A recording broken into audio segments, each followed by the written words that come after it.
sorry for the hold up there. So we'll start off looking at this new DCOM vulnerability. As most of you have seen by now, exploit code has been published to the internet.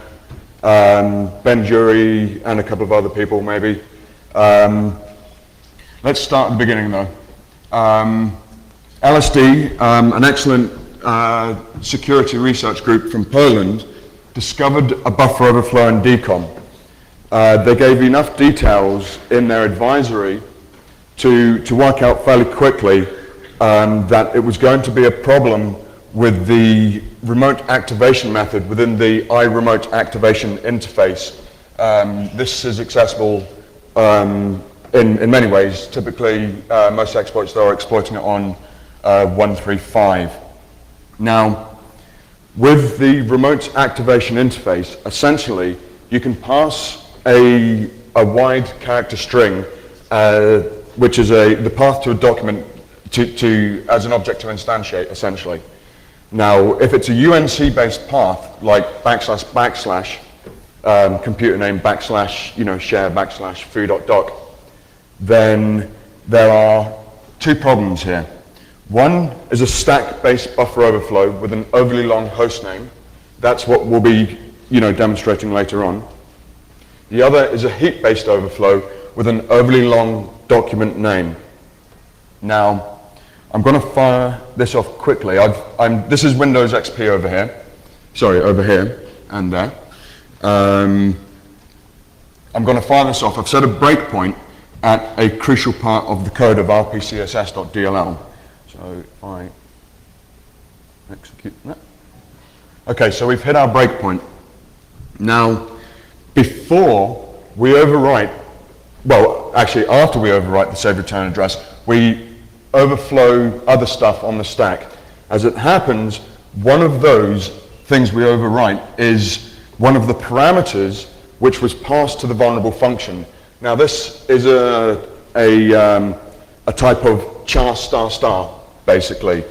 Now before the vulnerable procedure returns, we have in here, I'll have to read it out because you guys won't be able to see it from there. We have move dword pointer EAX, EDI. Essentially what that's saying is move whatever's in EDI and go to the EAX register, the address pointed by the EAX register, and store whatever's in EDI there. So if we look at EDI, we can see it's, for those at the front anyway who can see, this is basically the beginning of our buffer, // computer name and arbitrary exploit code going in. Now, what EAX points to, this is the char ***. Actually, it will probably be a W char ***. That's been passed. This is the parameter which has been passed to the vulnerable function. This parameter is popped into EAX, and then we're going to set a pointer to our code, basically. This line of code is going to be crucial in exploiting this on Windows 2003 server, specifically because Windows 2003 has stack-based canaries, very much like Crispin Cow and StackGuard. Supposedly, and I'm quite willing to believe it, an independent invention on Microsoft's part, but essentially does the same thing. We'll get to that stuff later on. In terms of exploiting it on other platforms, however, Windows NT4 is vulnerable, Windows 2000 is vulnerable, Windows XP is vulnerable.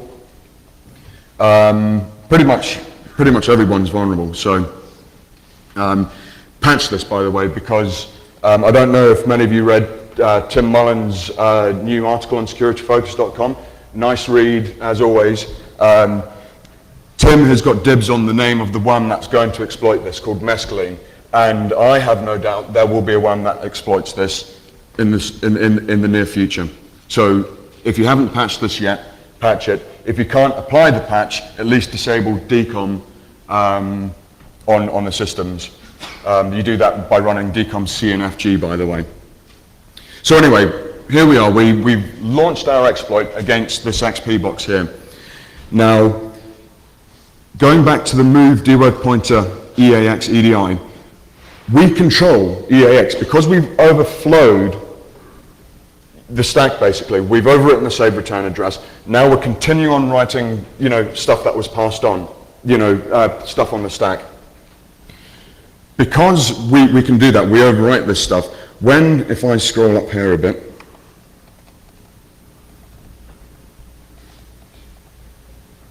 right, the line above is move into EAX, dword pointer, EBP plus 0CH. H standing for hex, obviously. So what we're doing here is taking...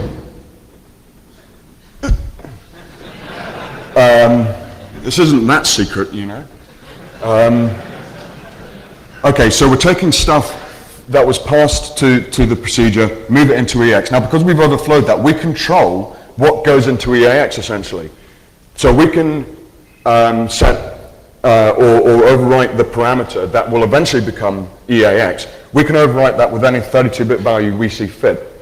So we could overwrite it with a function pointer that points to our shellcode that when that function point is called, it will go and get executed. We'll look at this as another thing in a minute. At the moment with Windows XP and Windows 2000, I'm just using somewhere within an unused portion of the PB. It's always going to be writable and it can always be found at the same location. So, we opt for that on an XP and 2000 exploit. So, if unfortunately you're not going to be able to see this happening, but essentially this code uses the TB to get a reference to the PEB, and then from there we get the the loaded module list and everything. We then get the base address of kernel32.dll. Using that, we can then find the address of getproc address. We then, by parsing the PE header and so on, we then basically get the address of load library A, and armed with those two bits of information, we can load arbitrary libraries and get arbitrary addresses. This just basically spawns a reverse shell. Now, it's unfortunate that we can't split the things at the moment, but the good thing maybe the bad thing about this particular problem is calling exit thread, fine. We exit the thread and we can continue to exploit this time and time again. So if we lose our shell, we just fire off the exploit again and we get our shell back again. So in terms of continuation of execution, it's great. We don't kill RPCSS. If we did, if RPCSS did die, and we couldn't recover the process, then with things like Windows XP and Windows 2003, you've got 60 seconds to do your nefarious deeds because the system will be shut down automatically.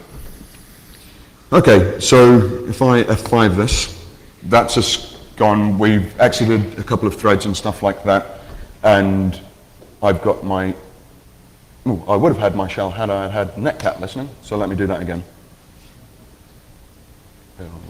Execute. We hit our breakpoint again, F5 that. Right, we're done. And I've got a shell, which you unfortunately can't see. For those with extreme eagle eyes, there you go. Yeah, I suppose I could do that.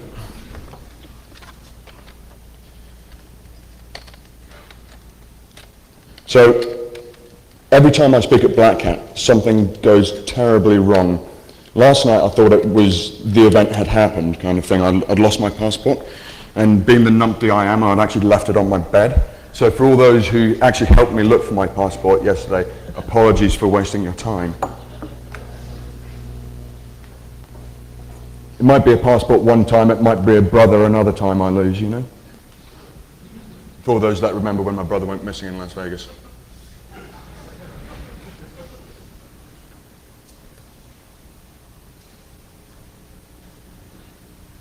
Okay, so here's our shell, and we're Gladius on this box.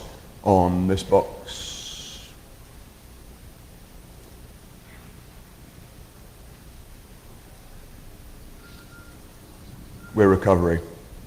Now, this is running, RPCSS is running with system privileges, so we completely own this box. In terms of exploitation with Windows 2000 and Windows XP, we can actually, before we launch the exploit, look at what interfaces are available on the endpoint mapper. So if I actually switch back to the code, before we do anything, essentially, I do a check OS down here. Essentially, all we're doing is, creating a binding to RPC and then dumping all the interfaces. Now, if, let me do this so you can actually see the bits of text.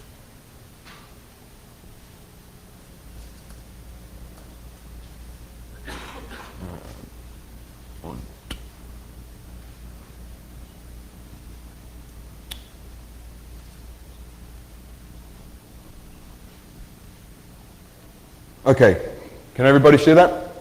Or shall I make the font bigger? It's good, yeah? Okay, Windows XP and Windows XP alone has this interface, 1D55B526, blah, blah, blah, blah. So we can accurately determine by, connecting to 135 and saying, give me a list of registered interfaces on this endpoint, we can determine whether it's running XP. Windows 2000 and Windows 2000 alone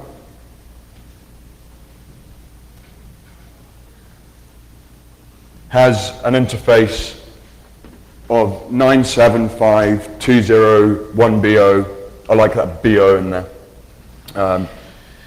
This interface is exclusive to Windows 2000. So we can begin to, without even having to guess, what operating system we're dealing with. Actually, Ophir Arkin's got some good stuff with using ICMP fingerprinting. He can work it out to the service pack level and sometimes even the hotfix level, which is quite good stuff he's got going there. Does anyone know if Ophir is speaking this? He is. Okay, you should see Ophir's speech. It should be quite good. I'm not sure if he's speaking on his ICMP stuff this time around, but anyway, nice plug there. So a worm could do this as well. So again, another reason why this is a dangerous thing, get it patched as soon as possible or disable decom. Okay. We then, once we've ascertained what system we're dealing with, Windows XP, oh, by the way, when we overwrite the save return address, there are two ways we can go about exploiting it. One is just slap all of our shellcode after the save return address, do a jump ESP, overwrite the save return address with a jump ESP, that is. So when the ret is called, actually it's a ret8 in this case. So in other words, we return, take the top thing off the stack, but then the stack is added by 8 essentially. So when ret8 is called, the address on the top of the stack, which is what we control, is a jump ESP, it points to a jump ESP instruction. So when that executes, we then go back to ESP and start executing downwards from there. By putting all of your shellcode after the ESP can sometimes be problematic. The exploit will work maybe 4 times out of 5, and that 5th time it will crash well, not inexplicably, it can be explained, but there's no need to go into it. Because there is a solution to this problem. All we need is a tiny, tiny bit of shellcode after after ESP. If we come across here again, remember we were moving EDI into dword pointer EAX. Well, ESI also points to the shellcode. So after the vulnerable procedure returns, ESI points to our shellcode. So what we could say is, just put a tiny bit of, right, stop that there. We would not overwrite the save return address with a jump ESI. The reason being, our shellcode or our buffer must start in Unicode /0/0. It must be that. That in assembly code, when you translate that, is pop ESP add byte pointer EAX plus N, comma BL, okay? So if EAX plus N being the next byte in the buffer, if that is not writable, the process will crash and we've lost it, okay? So this is going to be one of the annoying things about Windows 2003, we'll see in a minute, but this is why we would not do a jump ESI, because ESI points to that /0/0. EAX has never been writable in my testing, so it's the wrong way to go in terms of, you know, having a 100% effective exploit. So what I will do, however, is push 44 onto the stack. This is after ESP, I've done a jump ESP. So I push 44 onto the stack, pop it into EAX, then add EAX to the ESI. So ESI now doesn't point to my //, it points somewhere down below that. We then do the jump ESI. So we only need a tiny bit, this stuff here, highlighted, 7 bytes of shellcode after ESP that will then jump us back to where our main shellcode can be found. And then we avoid that problem of, you know, the crash every, you know, 1 time out of 5, and it works 100% reliably. Okay. Exploiting this on Windows 2000, Windows XP, Windows NT4, it's dead easy. Windows 2003 is another kettle of fish. So what I'm going to do now is basically start debugging on, this is a Win2K3 server. Let's forward PC.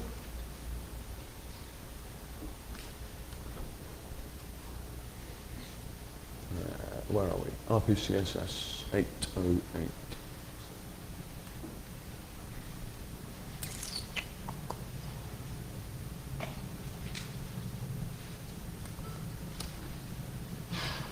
Right, I'm going to switch cables now.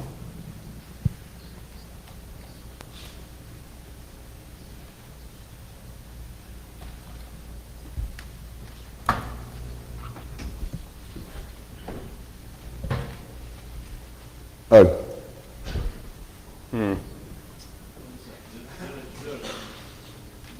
This side here?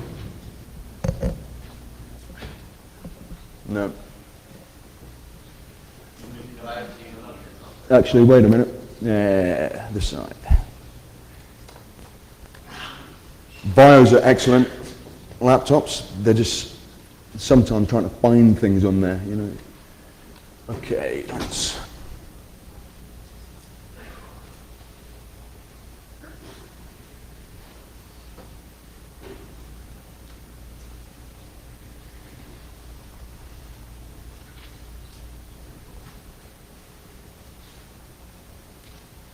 Okay, if we can't get this coming through, I'll just have to explain it. Okay, stack-based canaries. Essentially what we do with those, it's a protection mechanism to stop, you know, classic stack-based buffer overflows. So we take the save return address, XOR it with what one would hope is a randomly generated value, and that becomes our canary. Now, if we overflow a buffer on the stack, all the way down to the save return address, we actually overwrite a copy of this canary. Now, when the, do I have RPCSS?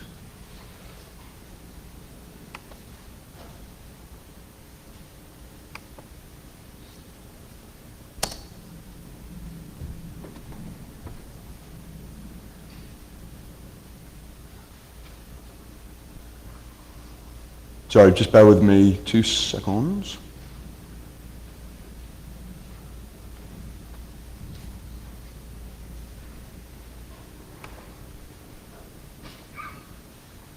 Okay, I'm just currently looking for, this is the output of IDA, another excellent tool. And I'm just currently looking for the place that does the canary checking. Okay, I'd rather than waste time on that. Okay, so what happens is the canary is compared with an authoritative version that's stored in the .data section of rpcss.dll. So in terms of exploiting this on Windows 2003 server, we could actually attack the canary itself. Because of that, remember that move into dword pointer EAX, EDI? If we can predict where our buffer can be found in memory, we could attack the canary. We could overwrite the authoritative version of the canary in the .data section of rpcss.dll with an address that points to our buffer. When we overwrite the canary, we also set that to the same. So when the compare happens, they match, and we overwrite the save return address, and bing, we're in business. Problem is, we can't predict effectively the location of where our shellcode is going to be found. So we can't use that as an attack. Now, if the compare fails, which it will in this case because we can't attack the authoritative canary, we check to do we know what that noise is, by the way? Sorry? It's my cables.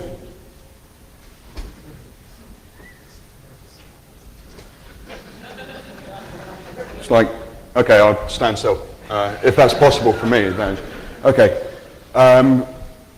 What the security code then does, you know, if the canaries don't match, we check to see if a function pointer has been set, again within the .data section of rpcss.dll, and if it's 0, don't call it.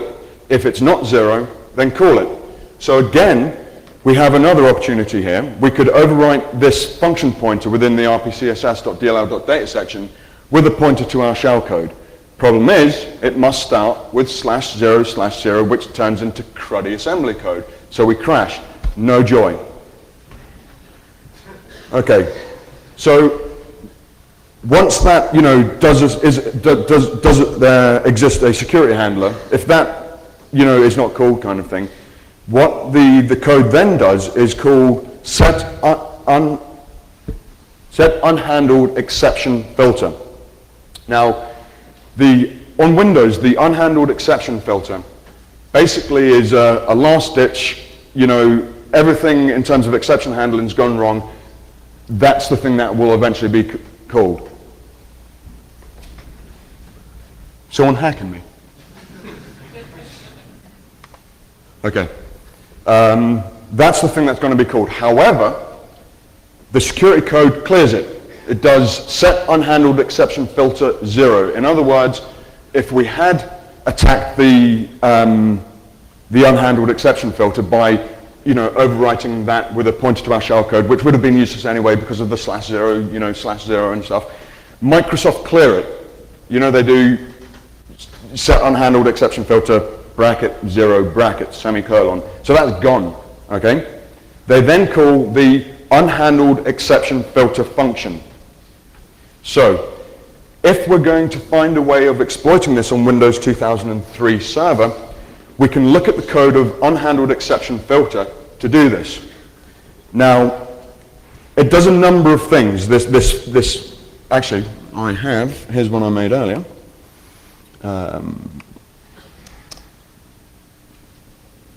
Okay, this here is the disassembly of unhandled exception filter. Now, if we scroll down, we can see loads of things are being called, such as get profile string W. Get profile string W passes down to get private profile string W. We get profile string A. What else is called?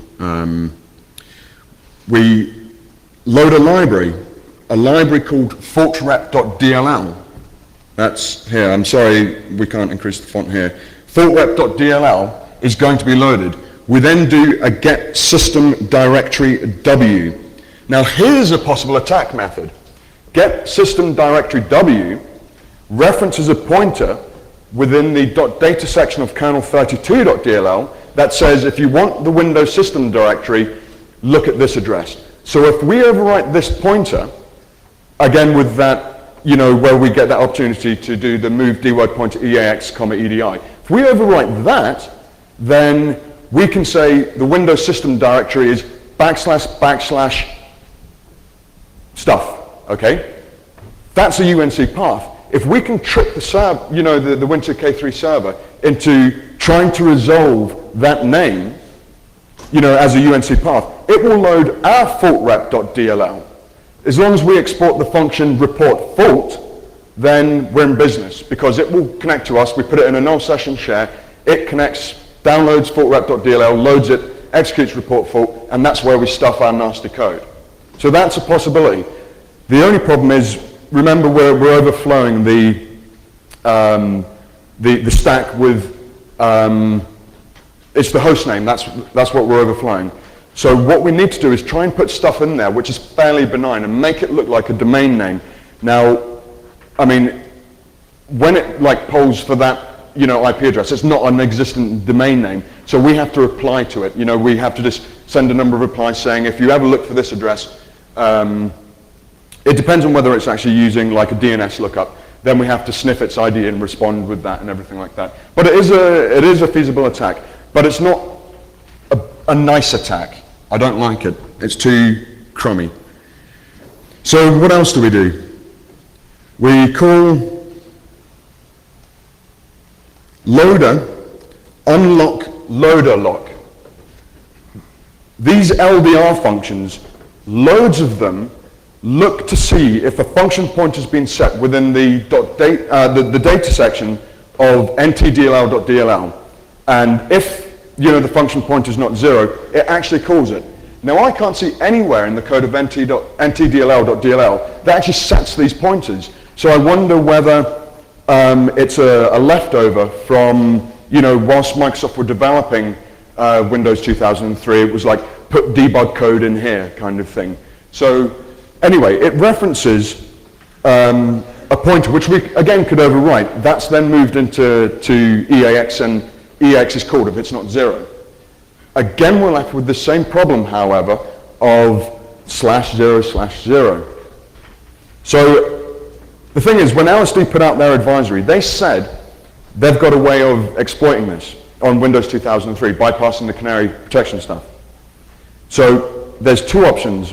One, they're either using the heap-based overflow to exploit it on Windows 2003, which I don't think. I actually believe that the LSD have found a way to defeat the stack protection stuff. So the only theory I've come up with, and I unfortunately haven't had time to prove it yet, I actually need to speak to Greg. Is Greg around, by the way? Greg Hoglin? He's not in at the moment, okay. Yeah, Greg and I are going to work on this later on, basically.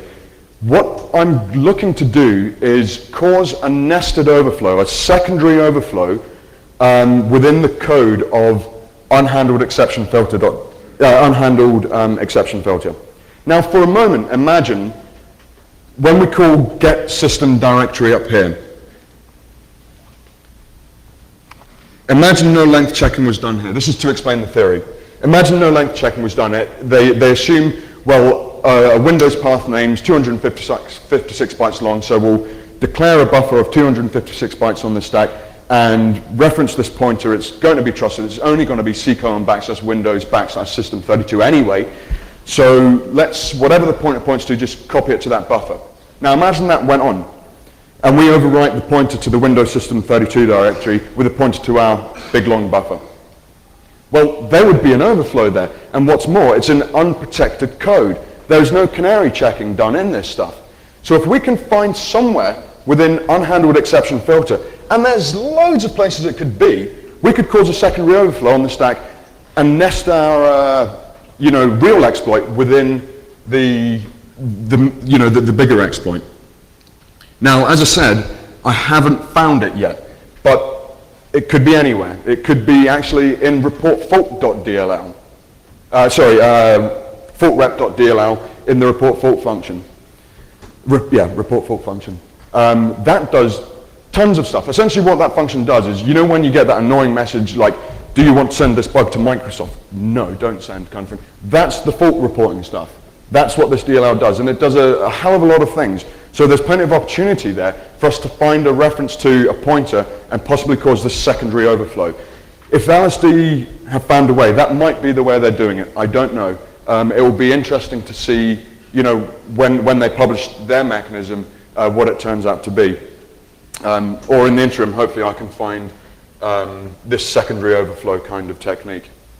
Anyway, are there any questions on that stuff at all?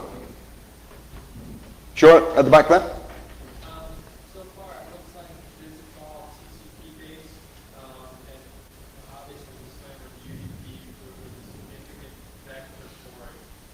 Is there any hint that there would be UDP exploit along these lines? Okay, essentially the question is, most of the exploits are currently using TCP. Is this possible over UDP? That's essentially the question. Okay. The reason he asked the question, as you pointed out, was that Slammer was UDP based. And basically with UDP, we can just say, bing, bing, bing, bing, bing, fire out billions of packets. I don't really care whether it gets there or not because it's connectionless. I don't have to go through this whole handshake and stuff. I haven't actually tried it on UDP, to be honest, but I hear other people have successfully managed to do it with UDP, which, if they're correct, which I believe they are, then it's going to be as bad as Slammer. If a worm is going to be written for it, several variations will be written, I would imagine. One that will hit XP, one that will hit Windows 2000, and other operating systems, because of the jump ESP required, basically. If you could find, actually EI, I think, posted something saying they've found some way to make it portable across all platforms. So if they've found that, then that would be extremely bad indeed.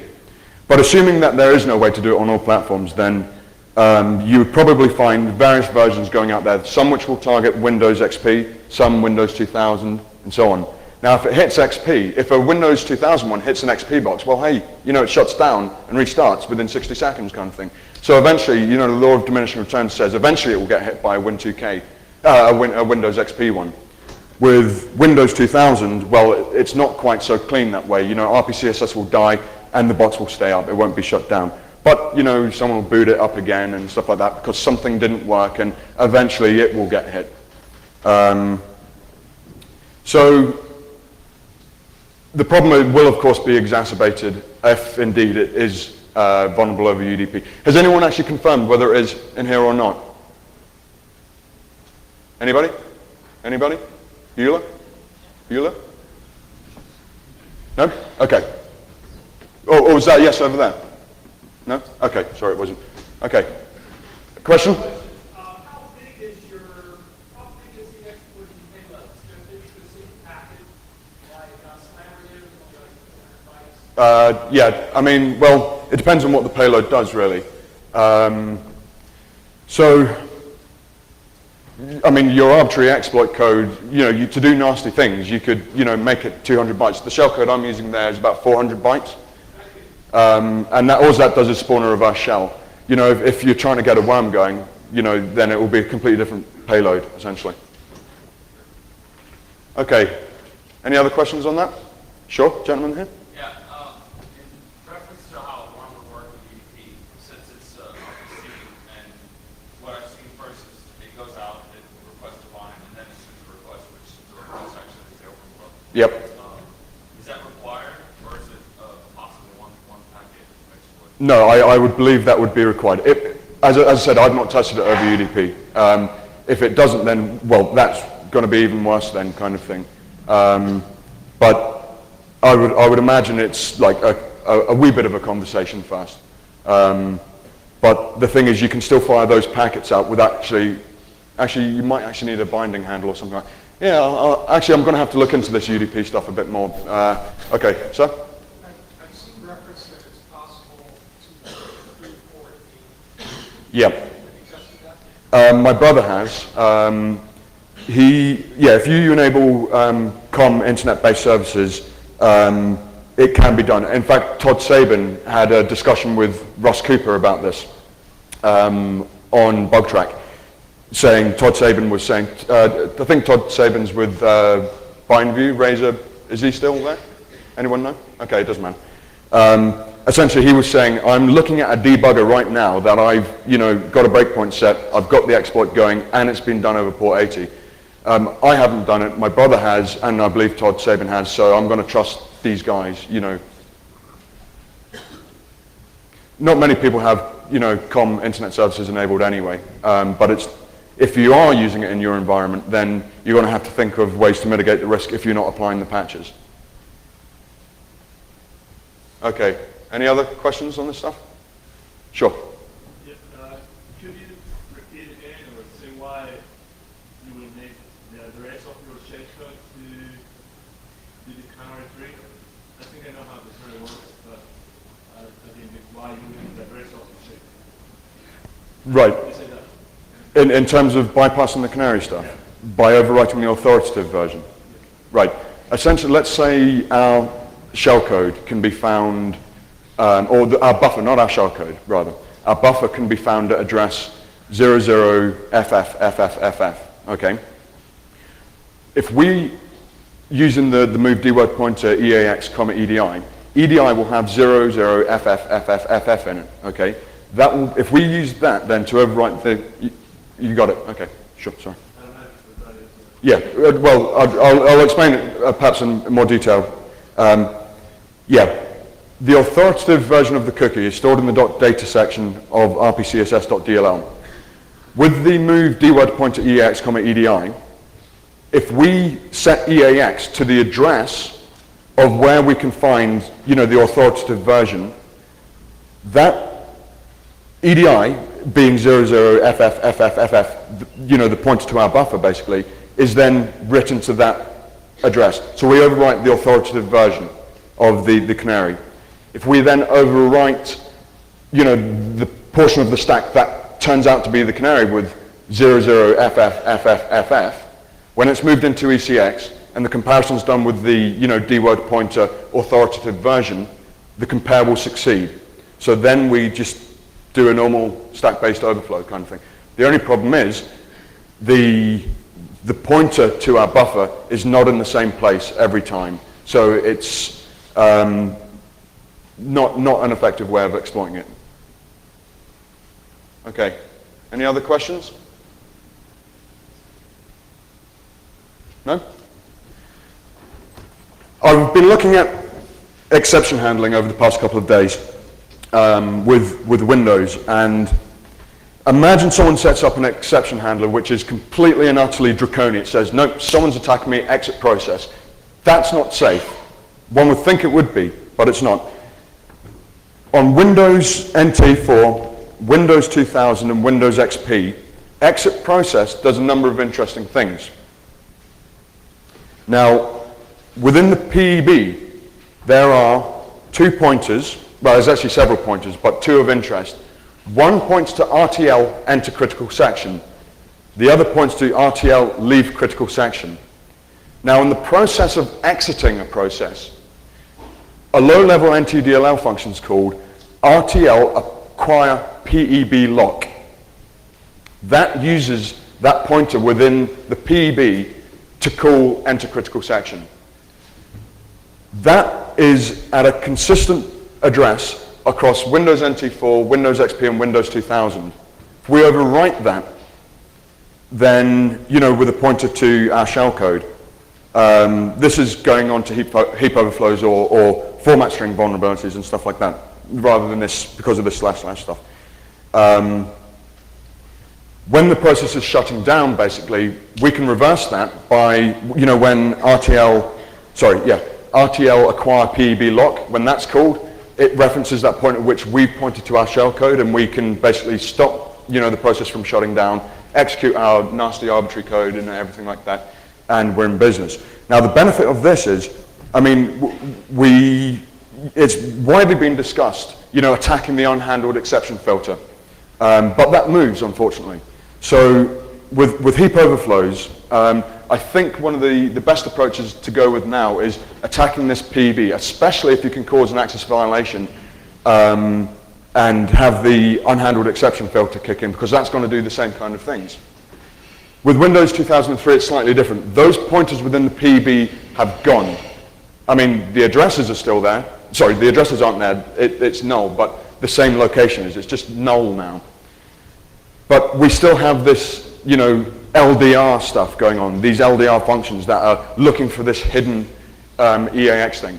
It's just a new thing that people can start looking at, you know, if they're exploiting things like heap overflows and format string vulnerabilities and stuff like that. I just wanted to wrap up with that. We're sort of running out of time. So I'll tell you what, are there any final questions? No? Oh, sorry, sure. If somebody does run a work that operates on UDP, is there any reason at all to believe that there would be some restriction that keep them from source on the address? Well, the question is, if someone does write a worm using UDP, is there going to be any restrictions on them spoofing the source IP address? 2 points on that. One is, if we need a binding handle, you know, if we make the first connection and say, give us some information back so we can make a further request, then spoofing the IP address, well, if it's not on our network segment, we don't get to see that response and we lose that information we need. So that would be a preventative problem with that. And of course, if they didn't need to do that, most modern firewalls will look at if they're trying to do an attack by spoofing the IP address of an inside host, then most firewalls will say, well, that's come from the outside, you know, and that's you know, pretending to be from the inside, drop the packet kind of thing. But you could, if you're not trying to do that kind of attack, if you're trying to make it look like the attacker's, you know, over in the Bahamas, when in actual fact the attacker's like in Alaska, you know, then sure, possibly you could do that. But again, I don't know enough about the UDP vector because you might need a binding handle kind of thing there. Sure, another question here? With Microsoft having released 9 vulnerabilities in the last month, why would this be so different as opposed to all the other ones that are out there? Right. Could you rephrase the question because I'm not unsure what you're driving at. I guess there seems to be a lot of notoriety with 26. Okay. And they have at least 8 other vulnerabilities that are similar or Right. This one, essentially the question is, what's so amazing about the DCOM stuff when there's plenty of other recent Microsoft vulnerabilities out there? Well, it's a cool bug for a start, you know, I'm excited by it. It's unauthenticated, no credentials are required, it's a remote root essentially. Those are few and far between on Windows. You know, you might have an Internet Explorer buffer overflow which requires you to send someone an HTML page and say, Britney Spears can be found here in the nude or whatever kind of thing, you know. You know, you have to entice people kind of thing. Those kind of attacks are really lame and boring and cross-site scripting, you know, it's well, whoop-de-doo kind of thing. I don't know. The other problem with this is they're all vulnerable. All Windows, modern Windows platforms at least anyway, used in a business context. Mind you, I bet there's a load of businesses out there that use 98 and 95 still. These are supposed to be like a secure operating system, and they're all vulnerable, and that's why it's so exciting as well, you know. So, any other questions? No? Okay, well, I hope everyone enjoys the rest of the conference and have fun.